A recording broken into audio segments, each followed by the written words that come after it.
Hi everyone, I'm Sarah Sash. Welcome to another episode of the Canadian Podcast, where we explore together issues that matter most to Canadian dairy farmers. Today with me, I have my wonderful colleague and friend, Andrew Campbell, out in Ontario. How's it going, Andrew? It's going great here in Ontario. We're like, I'm shocked that we're, it feels like most of the way through summer. It's only half, but still, it is amazing how every summer I'm caught off guard by the fact that it's coming to an end and I haven't done anything I said I would do this summer. Yeah, I came out to Ontario there. It caused me to cut 4 inches off my hair because it's so hot. You picked a warm week when you came to the DFC annual meeting in Toronto. I was actually at a heifer show with the kids. There was a junior heifer show that same couple of days. And welcome to the humidity of southern Ontario, Sarah. I brought my youngest son with me and he was just beside himself. Not only the temperature, but the people, those two things combined. And he was like, what is There's this a lot place? of them in Toronto. I would agree with that too. So, but you enjoyed it? You enjoyed your time with your son here in Ontario? It was fantastic. We did very much enjoy. But I will agree with you. We're starting now that we're home. We're trying to do all the other summer things. And I noticed a little bit of that like nip in the air when I was out in my garden the other morning. And it's alarming. Do not say those words. There's no nip in the air in the first week of nip. August. No nip. It was sweater weather here this morning. That's allowed, but no nip in the air, sweater weather. That's the term we can use for August. Got that. Okay, so talking about all things growing and wonderful things happening around the farm, today we're going to talk about a growing topic, which is growing literally pasture. We'll talk about how we manage it. Are we managing it well enough? Are we getting all we can out of it? All kinds of things pasture related. We do have so many questions for our guest about grazing and pasture management, who thankfully is an expert in just that, who knows this subject like the back of his hand. He'll share his concrete advice, mistakes to avoid, and even some ideas for improving profitability by letting the cows eat grass. We mean so much more than grass, though, when we say that. Whether you're already intensively grazing or thinking about getting into it, this episode is for you. And that's what's up on today's Canadian Podcast.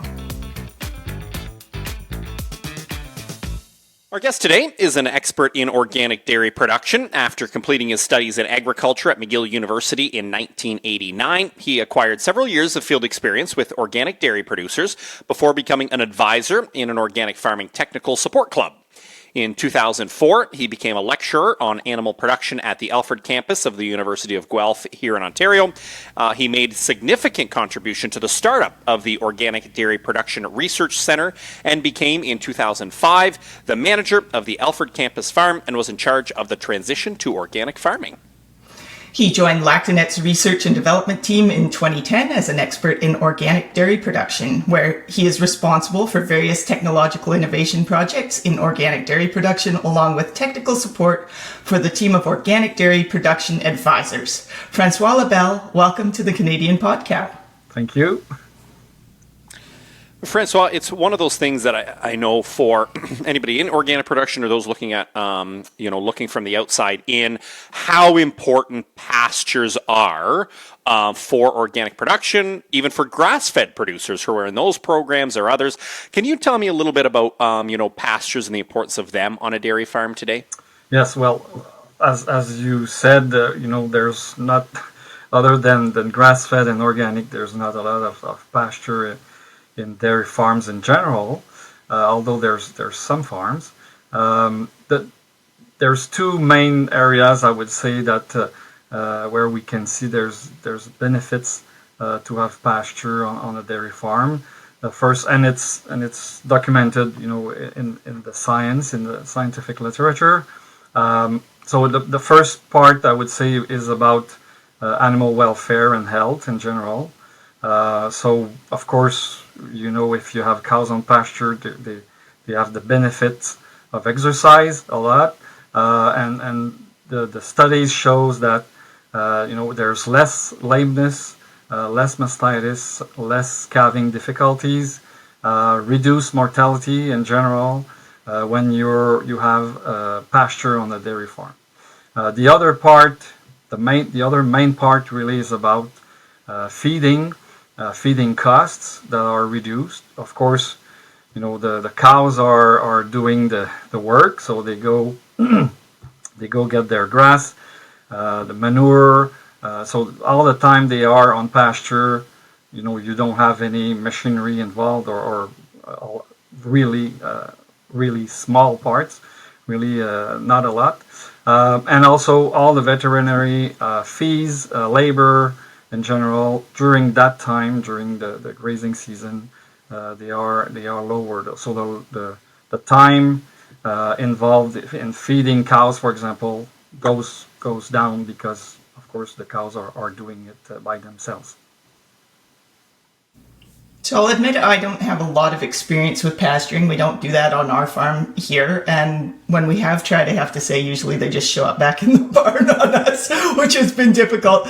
What kind of difficulties are faced by farmers when it comes to improving their pasture management and making that work well for the cows and for the farmers? Yeah. Well, the main thing I would say is that, you have to look at pasture as any other crop or any other way of feeding the cows.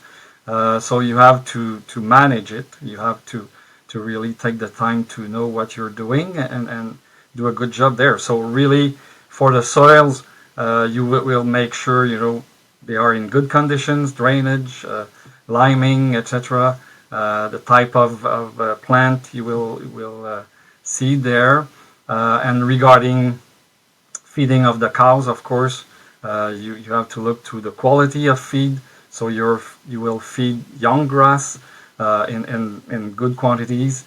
So that's really, yeah, you have to manage it as any other aspect of the dairy farm, and make sure you're providing them good quality forage. Then, Francois, what's some of the common mistakes when it comes to managing and all of that you do see farmers make, particularly the ones that may be new to it? Yes. Yeah, well, the new ones and even some of them that are there since a few years, the main mistake you see is that in spring they let the cows out too late.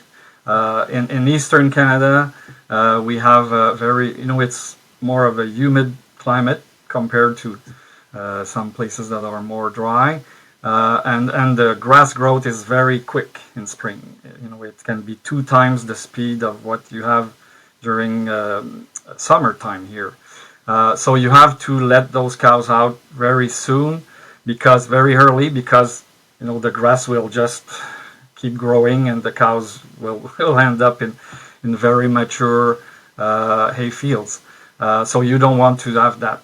That's really and too often we see that. So starting too late in spring, this is it will give you mature grass. The cows won't eat enough, and of course they don't want to go there. Why would they go there if they have access to very good feed in the barn? So you have to make sure you're starting early. And early, what does it mean early? It's when your neighbors are starting their lawn mowers, that's the time to get them out. And that's the only time you will get in pasture with very small, low grass. We're talking about, maybe 10, 12 centimeters. And it's just to start them, and they will go only for a few hours during the first weeks. You have to make, to give them a transition. It's a feed transition, in fact. So you don't want the cows to go there too quickly. And at the same time, with your paddocks, it will create some kind of scale, a change between each paddock. So the first one you graze will start growing, a little less. The next one and the next one. So you want to have different stages in the different paddocks you are going to use in your rotation. So that's the common mistake. In summertime, we often see too much overgrazing. So because the growth is slower, you have to adapt to that. So you need, if the speed is 2 times less, and you have still the same number of cows and you want to keep the same amount of grass, you need to give them twice the amount of area to graze. So those things, and if you don't do that, you have to adjust in the barn, give them more feed. So these are the main errors. Also, I would say the laneways. Um, that's it should be a highway to go to the pasture in any on any day of the grazing season. So if you have rainy days, they should be able to go there without going into 1 or 2 feet of mud. So all of that should be planned and make sure that all the paddocks are accessible. Water troughs should be available very close to the cows. Electric fencing, all of that. The grounding system for the electric fencing should be good. Otherwise, if you don't have any voltage in your fence, well, the cows will know about it. So the fencing system works because they are afraid of it. So if they touch it one time and the voltage is 3,000-4,000 volts, then it will send them a signal. Okay, I should not touch that, and then they will learn their lesson. But if it's very low, they will try over and over to get over it. It's a small wire. Why would they bother with that? So those are some errors we can see pretty often. So you've touched a bit on the benefits for the animals for sure here, but we know one of the reasons that farmers are doing this also is for the environmental aspect. What can well-managed grazing bring on that front to a farm business? Yes, and you said it well. It should be well managed. So you should have good yields and a good stand of grass on pasture. So the first impact when we talk about greenhouse gas, for example, there will be a lot of carbon sequestration with pastures like you have in grasslands. So it's the same kind of impact. The other part that is really specific for pasture is the increase in biodiversity. So when you have cows in the pasture, of course you will have manure in that pasture. It will bring insects and birds and all sorts of life and animals around the pasture. So it's well known, and there's a lot of research data on that a pasture is really one of the places in farms where you have the most biodiversity because of that.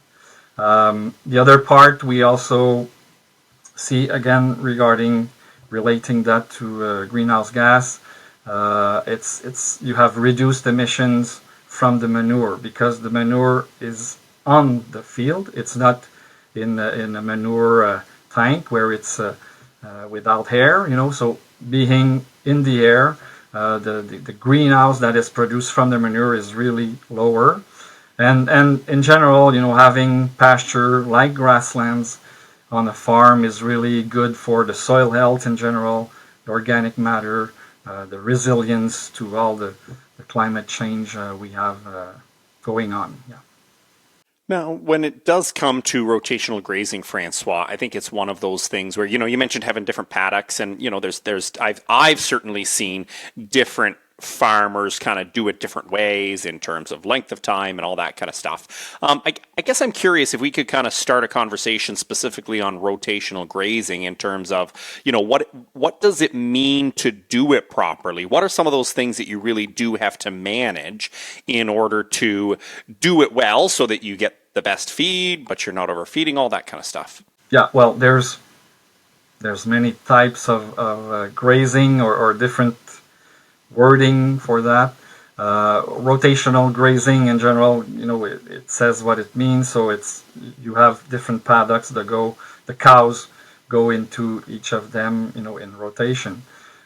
Specifically for dairy cows, you want to have a more intensification of the pasture, and that's where we're talking about strip grazing. There's different ways to call it, but I think strip grazing is describing it pretty well. So you will have all those big paddocks. You can have 8, 10, 12 big large paddocks, but you will subdivide those paddocks in strips with only a electric wire that you put in front of the cows that you will move every 12 hours, for example, every milking, and go into that paddock with you know, 8, 10, 12 strips, depending on the size of the paddock.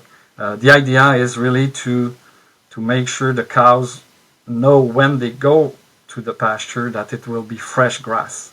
So every time they have to, and they will learn that very quickly, that when they go out, it's a new strip of grass they will have. So it's like, you know, a concentrate for them. So it's really good to help them go to the pasture, and they will clean that strip pretty quickly and then go back to the barn for milking or to get some other feed. And when they're going back again, it will be a new strip. So this is really helping them learning the system. It's even more important if you have a milking robot system. In that case, you know, the cows, they do it by themselves, and they decide to go wherever they want. So if there's nothing interesting for them in the pasture, why would they go there? They have everything they have in the barn. So you have to make sure they understand every time they go to the milking robot, they will get a new strip. So it goes together, and it helps having more grass into their feeding, and also it will increase the number of milkings you have at the milking robot. So all of that, really, that's the main idea. You don't want to have you know, two big paddocks. You want to make sure those paddocks are given into small strips like that. Got to be keeping it fresh. Yes. We know the girls have got to be motivated. Exactly. So what about on the land side of it, Francois? Why is it so important to let a plot rest, and how do you manage that over the season in terms of the land management side rather than keeping the animals interested? Yes. Well, you have to have a rest period for your grass. It's like in grasslands, you know, you don't make cuts every weeks or so. You have to make sure you give them the time to replenish their reserves for the crops you have, the plants you have, and in fact, roughly what we want to have when we come into a new pasture with the cows, we want to have a growth somewhat around 25 centimeters, 30 centimeters high, and that's really where the quality is high. The cows, every mouthful will be really efficient, and it's not too mature, not too low. This is really the kind of height you want to have when you get into a pasture, and that's really except for the first time, like I said, the first time they go out on pasture in spring, where you want it to be lower. Every other time you go in a paddock, that's the kind of height you want to have. If it's not that high, then it means you're going too fast into your system, and you need to slow down. Either you give them a new paddock somewhere else that you're increasing your area, or you give them more feed in the barn, because you want to really happen at that height. Otherwise, it will be like a vicious circle. Every time you will go into a new paddock, it will be lower and lower, and then you will come to overgrazing, and that's what we don't want. It's funny we're having this conversation today, Francois, because just over the weekend I was talking to a beef farmer friend of mine who is waiting on a shipment of GPS solar-powered collars to help him with this. It's on the beef side, but obviously the same technology can be very much utilized in dairy. Give me an idea, what kind of technology, where does technology fit when it comes to rotational grazing or strip grazing, with collars like that, with apps, with I know there's been some robotic fence movers, all those types of things that can help support this move to really take a little bit of the pressure off of always moving that fence line every time you send the cows out. Those I think it's called e-shepherd, depending on the company they're selling it, but yeah, those collars, they're very, very good. It seems it's very new. There's really not a lot of farms using it right now, but it seems to be very promising. And this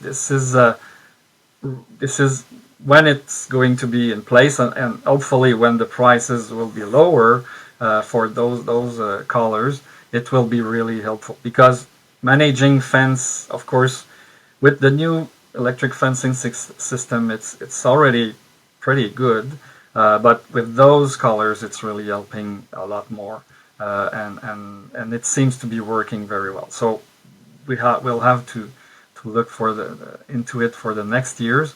Other than that, we have some tools that can be used to get more data from pasture. So when you have a grassland hay fields, okay, I got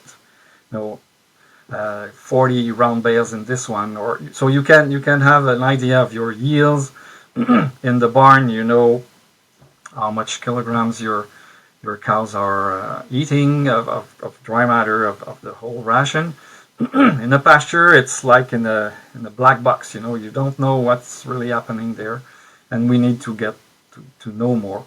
So one tool we're using, it's called the Pasture plate meter. It's been used in New Zealand and in Europe, in different countries. So it's really in fact it's a round plate on a measuring stick with an electronic counter that gives you the height of the grass, and it's really giving you, in fact, not the height really as you can see it, but it's really the density of the grass, because the plate meter will push the grass down. So if you have a very dense pasture, it will be high, and if it's not that dense, it will be lower. So it's more precise than just looking at it. It gives you results in centimeters, of course, in height, but also with some kind of formulas there. It can give you an average kilogram of dry matter per hectare. So what is the quantity of grass you have on that day in that field?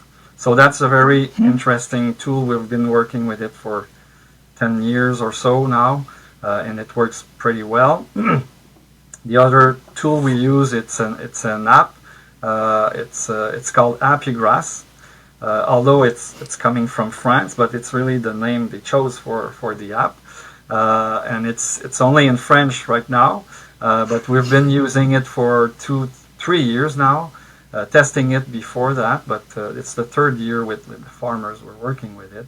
And it's really an app on your cell phone where the first thing it helps you with it is really to look at the movement of the cows in the pasture. So how many cows you had in this pasture on that day. So on the app you will feed those data into the app. You will also take into account what they were fed in the barn, and it will give you an estimate of what the cows are eating, in fact, in grass every day. And when you use those two tools together, the app and the pasture plate meter, you can feed some heights into the app from the pasture plate meter, and it will help you plan for the next weeks of pasture. So it will let you know, okay, this pasture is really the first one you should go. It's really high, and it will give you an idea. Okay, do I have enough grass for the next weeks or not enough? And then you can adapt your management according to that. So those are some tools. At Lectanet also we have testing for milk fat, and then you can with those tests, looking at the days they were on pasture, you can also plan and see, okay, is my feed consumption is really high or low? Does it affect milk fat, for example, and how can I increase it if it's necessary, or work on that. So there's many tools that are there to really help farmers working with pasture. Well, there's sure a lot of factors and a lot of things to consider that I had not even contemplated, to be honest. Thank you, Francois. We'll be exploring this some more after a message from our sponsor. So please stay tuned.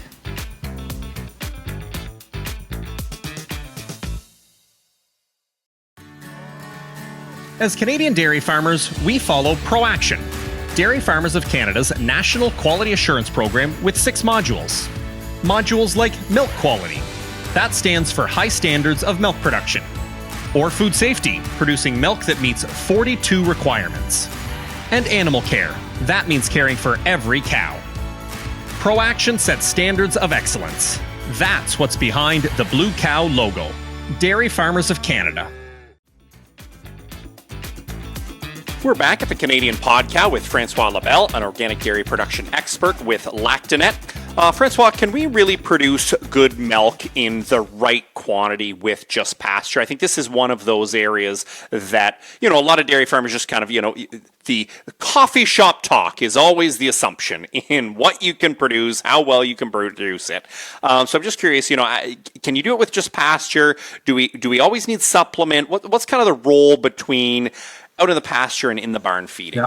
Yeah. Well, there's been a lot of literature, scientific literature review on that, and to summarize it, in the end, if you want to have as good yields as you have when your cows are in barns, and good production and all of that, comparable production, you will have to go with a system we call part-time grazing. So part-time grazing, what does it mean?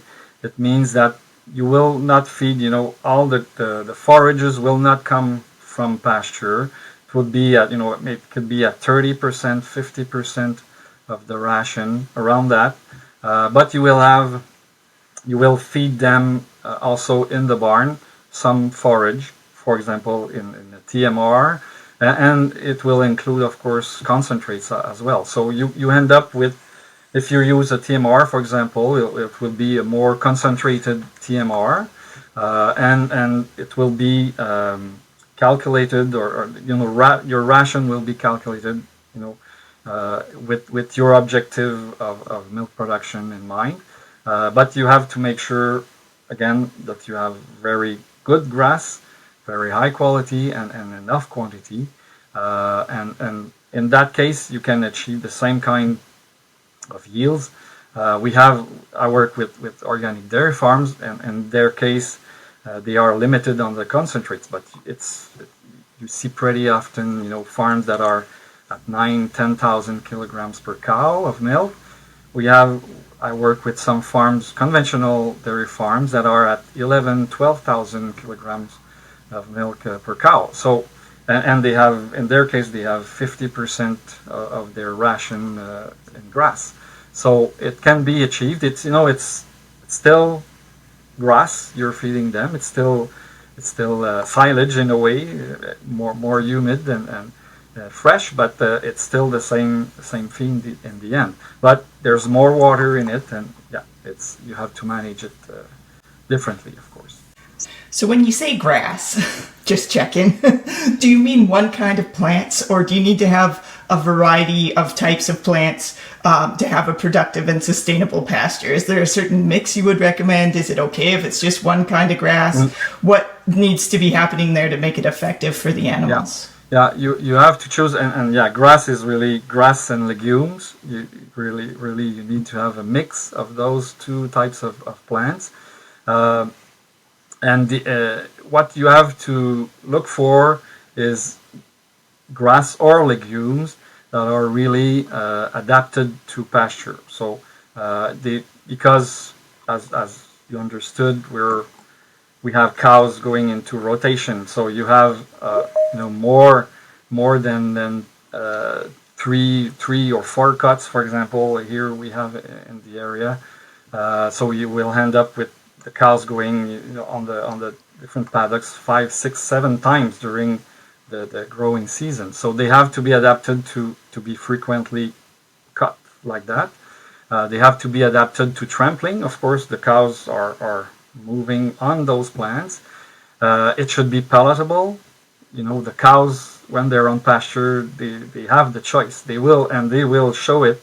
They choose, they always start with the best, the youngest, or the legumes, or, they will choose. And then in the end, they finish with what they like less. But, so it has to be palatable. If there's some grass that are not, they will just leave it there and never touch it.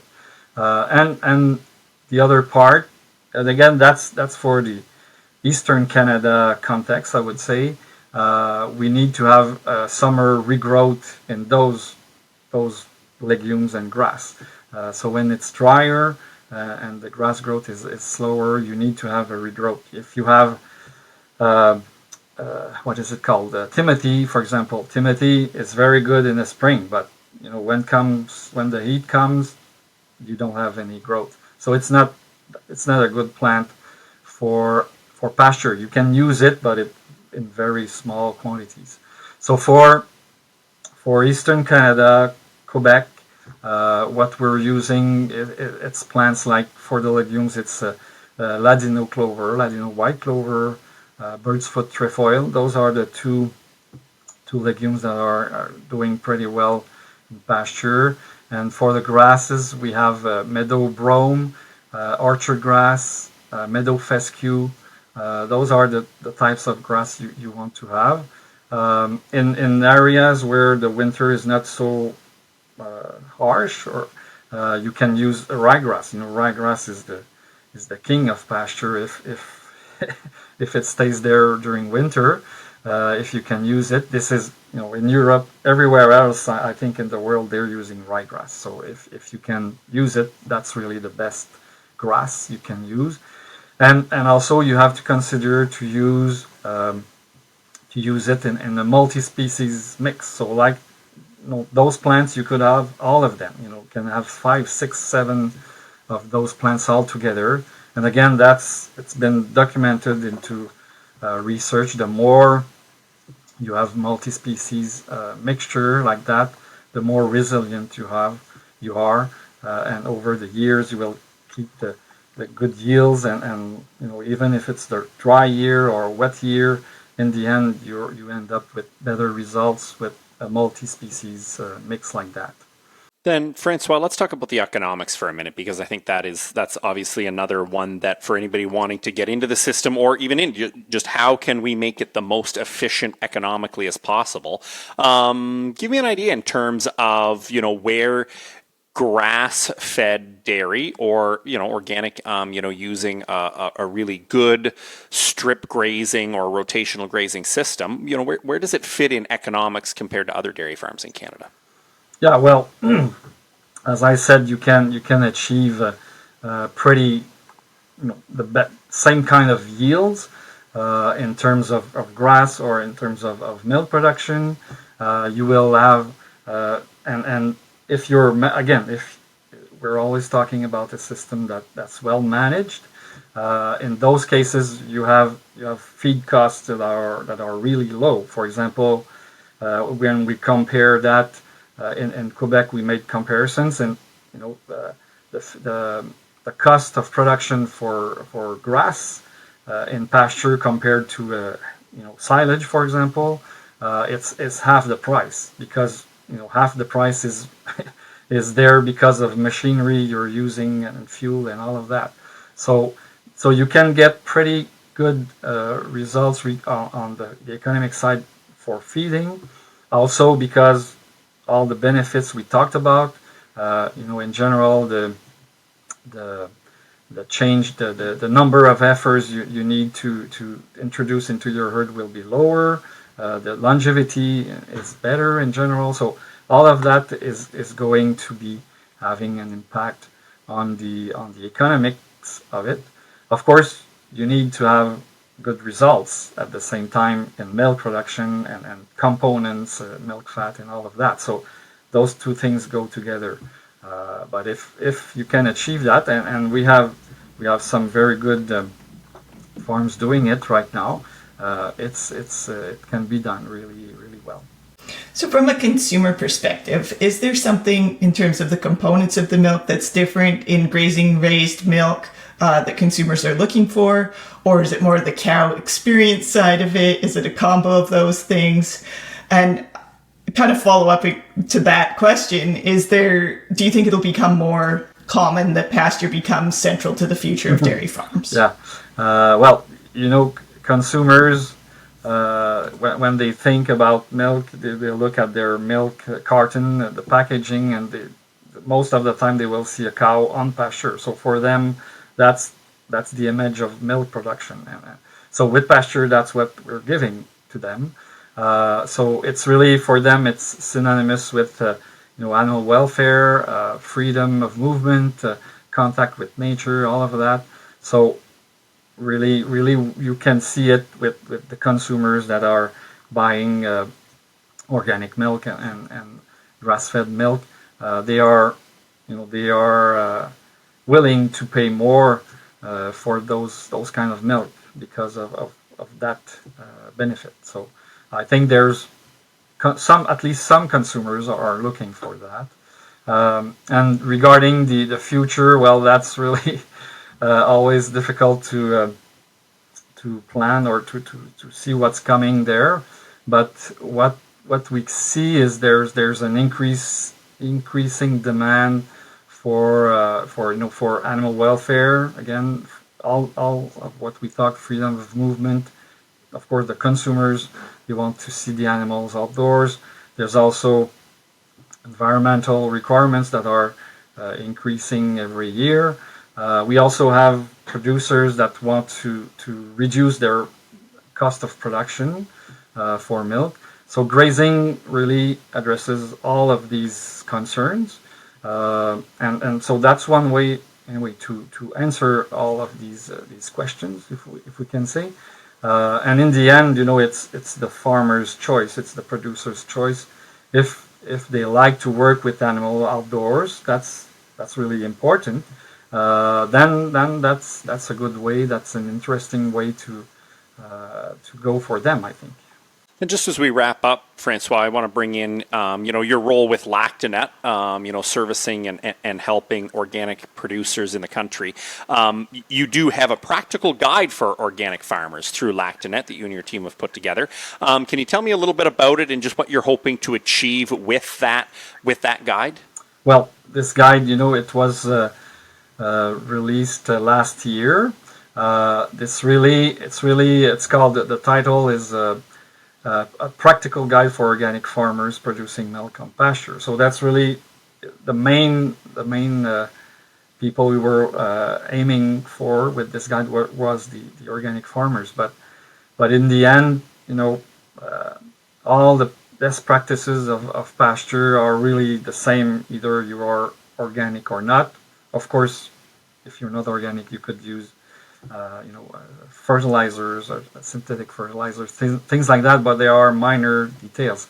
The main practice are there. The main practices are there. So there's different parts to the guide, and it's really somewhat like what we talked today. So what are the advantages and challenges of grazing dairy cows? And we did a very good literature review on that.